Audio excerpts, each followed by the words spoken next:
It was 2:13 a.m. Water pouring through the ceiling, a tenant shouting into the phone. By breakfast, the owner was asking why the unit was still out of service. I'm David Boswell, and over the next half hour, we'll give you 3 low-effort moves: retainer language, a tenant triage script, and a tiny cash plan. You can use this week to stop that spiral. Here we go. Starting inside the chaos is always better. I've been on that midnight call more times than I like to admit. The thing that changes the whole arc is a vendor who shows up fast and a tenant who feels heard. Totally. Quick story split. Manager A got a $6,000 water bill in 3 days of lost rent because the contractor treated them like any other job. Manager B paid a $350 retainer, got a guaranteed 2-hour response, and the same leak was fixed before the tenant even went to work. No heroics, just a small agreement that bought priority. No way. That difference is brutal. So if you only take one thing from this segment, make your retainer ask simple and focused. Response time, capped emergency markup, and a short tenant communication line. That's it. Exactly. And when owners balk, you don't start with policy, you start with math. Say, a small retainer guarantees priority response and cuts downtime. One avoided night at market rent usually covers the retainer. Show them one tailored example, and it stops being abstract. If people want the exact script, we've put it in the email pack. Copyable lines are magic. iFrame retainer tiers simple. Bronze, next business day. Silver, 4 hours. Gold, 2 hours plus weekend coverage.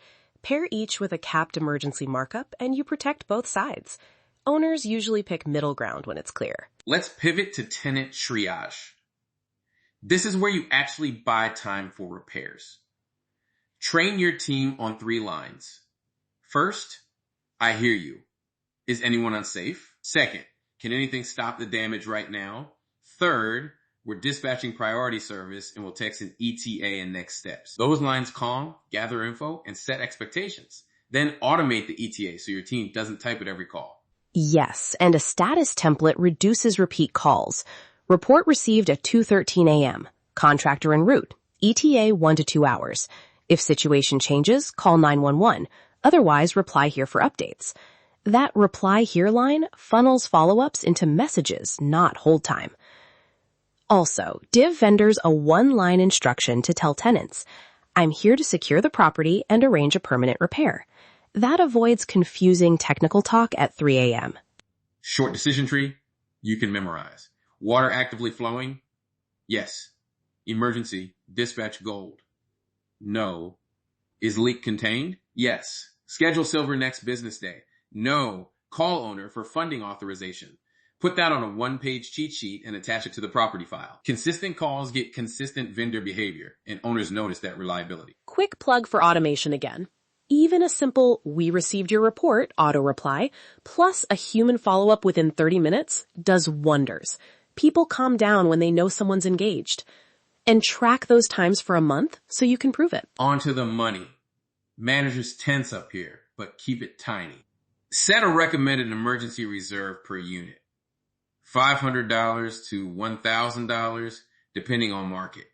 And use owner-facing language.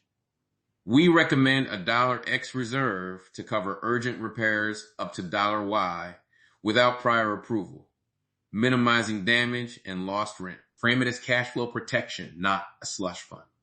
Short owner options work. Opt-in monthly reserve, one-time reserve, or pay as needed. Give them 3 clear choices and the majority pick one. Then promise monthly reporting with receipts. Transparency builds trust. If an owner still refuses, offer a damage cap agreement. Manager covers up to $X, owner covers above.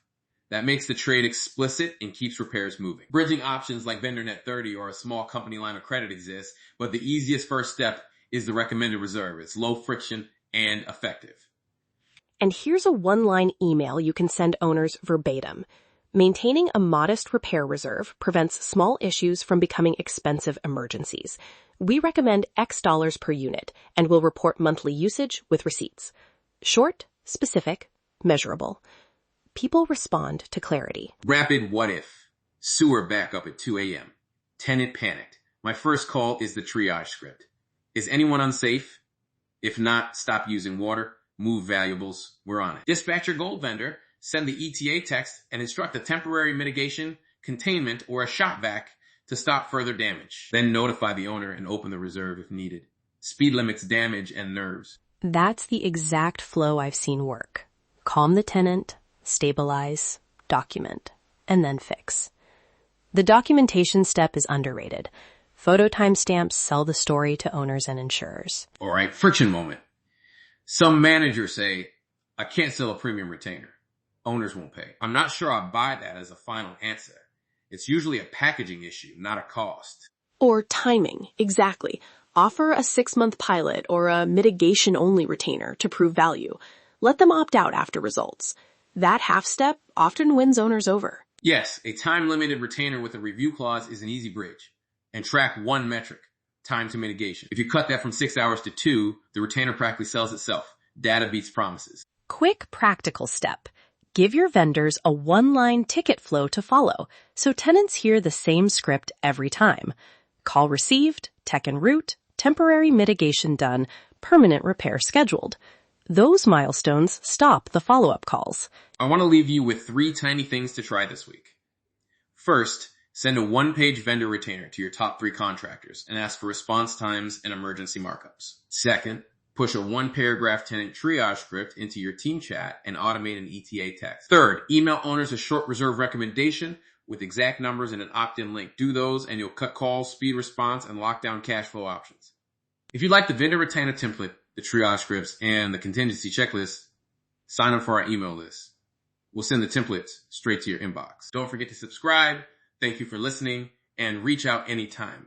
We love hearing what changed after you tried these steps. Here's the thing. Keep it simple. Pick one item this week and watch stress fall. Until next time. Go try the tenant script this week and tell us what changed. It really is the quickest way to stop a midnight panic from turning into a week-long headache. Thanks for listening.